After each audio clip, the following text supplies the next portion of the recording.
This is a presentation that we did on at-risk youth in my EPSY class with a few other of my colleagues and fellow students, and I actually just realized that I didn't do Tech Task 4, and I'm not sure, I know I created a PowerPoint on the Canadian government and recorded it, but I'm not sure where it went, so I'm actually going to switch it up and talk about this because I think it's more applicable to teaching and the implications of teaching and learning. So here we go, at-risk youth. So the term at-risk is actually kind of controversial right now, and it has been for a while, just because people believe that putting a label on at-risk, who's considered at-risk, might create a self-fulfilling prophecy where students will think that they don't have as many expectations put on them because they are considered at-risk. Here are a few factors that you can look at that may include people who are considered at risk. This is not a comprehensive list, and it actually it is kind of oppressing people by excluding them. I can see here we have sex and gender differences and inequalities.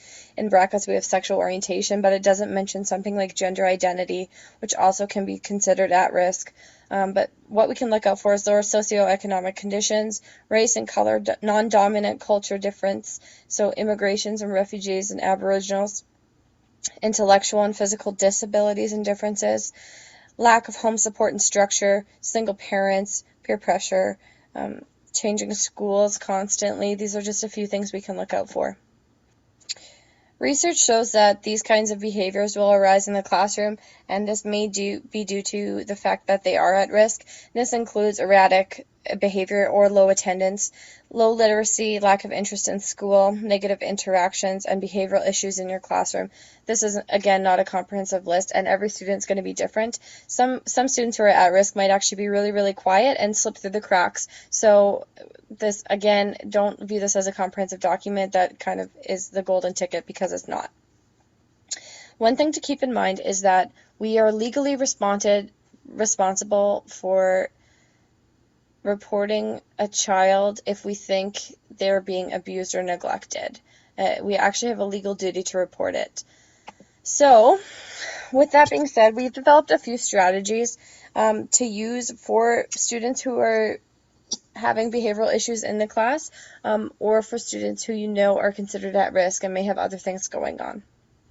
The first one is actually building relationships and positive motivation. So one of the points here is disengaging power struggles, and sometimes having authority in the classroom is necessary, and it needs to come from a place of mutual respect. So we give and we take, and not just using power to kind of talk down on our students and letting them contribute to the learning, because it helps a lot. One other thing we can do is tailoring instruction, and I'm going to get into this a little bit later, but we need to try and find ways to interest students in their learning. So we've learned a lot about inquiry in university. That's because it has been shown to interest students in their learning, and although this is talking about at-risk youth, this is really applicable to every single student. So just keep that in mind. That's what they mean by self-fulfilling. This isn't going to help at-risk youth. This is going to help your entire classroom. This video by Rita Pearson is one of my favorites. It's called Every Kid Needs a Champion. And what she talks about is the importance of building those relationships with kids and getting that rapport with kids, because it totally transforms your learning. And she explains a new teacher who came in and said, you know what, I'm just going to go in there and they're going to listen to me and blah, blah, blah, blah. That's their job. I'm their teacher. And she just said, you're going to have one hell of a year if that's what your attitude is, because kids do not learn from people that they do not like, and that is probably the most true thing in teaching that can be said. If a kid doesn't want to learn from you, they won't. Luckily in my internship, I felt like I developed really meaningful relationships with my kids, and that in turn helped me in the classroom. I showed interest in their personal lives, and positively motivating them. So in the sense that if they get 2 out of 18, she even talks about this. +2 is, I'm not all that bad, and -18 is, this is the end of the world. So just those little differences we can make in our teaching. Culturally responsive teaching is our second strategy, and I really want to say that this, I feel, is just being adaptive in your classroom. showing different perspectives in the classroom, showing real life problems in the classroom, having relevancy to your lessons, to your units, letting them know the big ideas and essential questions. That for me is what culturally responsive literacy is. And I think this is something that I'm really not good at. I wouldn't say I'm great at it now, but something that I feel really strongly about, and I constantly try and improve on it. The next strategy we have is goal setting and structure. And some of the things that we can do for instruction for students who are considered at risk or maybe just have a learning disability can be is kind of broken down into steps here. So sequencing the lesson, step-by-step prompts, drill, repetition, feedback, questioning, individualization, breaking down lessons into smaller segments, integration of technology, and small group instruction. So this is kind of based off a juvenile justice facility. So all students that are considered at risk were in this facility. And if you can't tell by this list, really what this is differentiated instruction, which again is good for every single student, not just at-risk youth.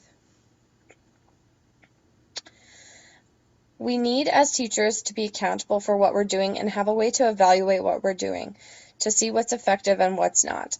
If I'm a teacher and I'm a grade 11 teacher and teachers in the past have tried a bunch of strategies and they haven't worked for a kid, well, there's no point on me trying those same strategies. I need to try and find what gets us kids going. So to have an actual thing in place where I can organize my thoughts on what's working and what's not, and then improve my instruction based on that. One way to do this is RTI, and that's just a tiered model in a triangle, and it shows you which interventions you're using and if they need higher and higher level of that. So that's a really good way to do it. Some of the things you can do is make them have self-managing tasks, especially for if someone is considered at risk. They might not have the skills necessary to self-manage. So some assessments you can do and some tasks you can do that are kind of self-managing for the student themselves is creating a portfolio. Actually, blogging would be a perfect way to do this as well. Having different forms of evaluation, self, peer, etc. are some things you can do. One thing I want to stress about this is that one student's experience cannot be compared to another student's experience. So don't generalize the experience of one student to the entire classroom. So if student Johnny is having a tantrum because he comes from a low socioeconomic status, that doesn't mean that Cheryl is from a low socioeconomic status because she's having the same issues. Every kid is different, so just be aware of that.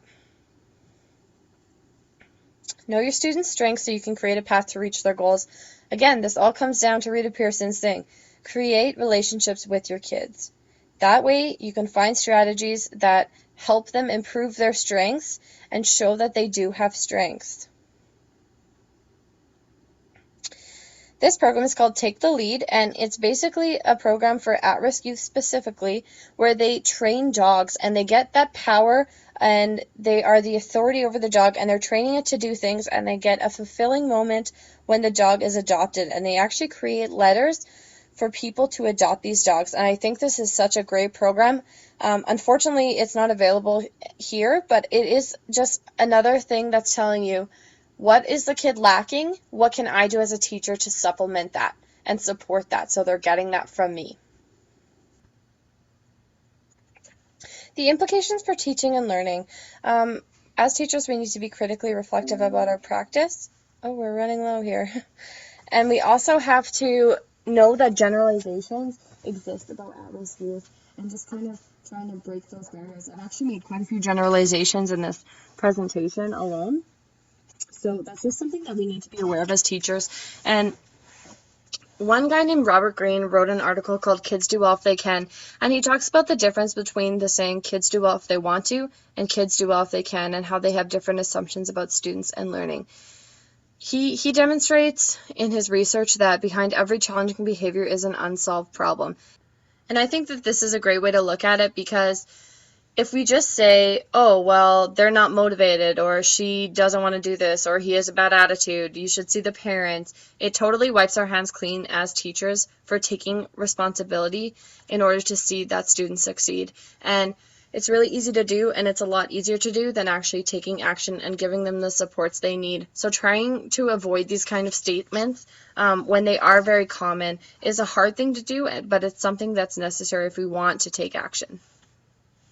The next thing that I found, and I actually found it in Richard Ask's class, and it's a 4-step process for critical reflection. And this is a scenario-based reflection, so what happened, and talking about what they did, what I did, what did they say was going on at the time, what was going on around us, was it the environment, how come I think this happened, what was I doing at the time. So it's just kind of a basis of what you can do if you're trying to figure out what happened in a scenario. The last slide is just some resources that are available for us as teachers and for students who might be considered at risk. They're mostly Regina-based, and there is some international things here, but I will post this presentation on my blog so everyone can take a look at it if they want to. And I also have an inclusive teacher file on Google Docs that I will link as well, which kind of goes more in depth about some of the things I've talked about.